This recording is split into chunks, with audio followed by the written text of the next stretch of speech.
Сайн байцгаана уу? Хон шувууны тухай танилцуулъя. Манай улсын улаан наманд орсон хуруут хун, гангар хун нь ховор зүйлийн шувууд юм.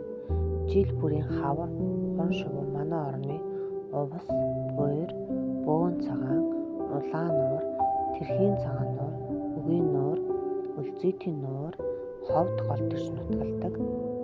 Хун шувуу 2400 метрийн өндөрт нисдэг байна. Хун шувуу хосоор амьдардаг. Урт гоё хүзүүтэй, гоёмсог, сайхан шувуу.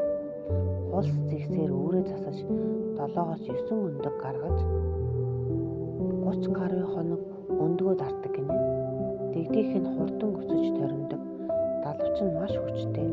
Ямар нэгэн амьтан дэгдээхээ болон нэгэн рүү дайрвал өөдөөс нь дайран 2 далавчаараа унтал зөгтөг гинэ. Намрын сэрүүн ормогц хун шувуу нэг л шөнө дэгдээхийгээ дагуулan дулаан орон руу өвлчгөр буцдаг байна. Өндөр гойлог хүзүү нь үнэхээр гоёмсог. Өндгөн цагаан бие нь өөгүй цэвэрхэн, дэл жигүүрээ дэвхэн, даамай сайхан.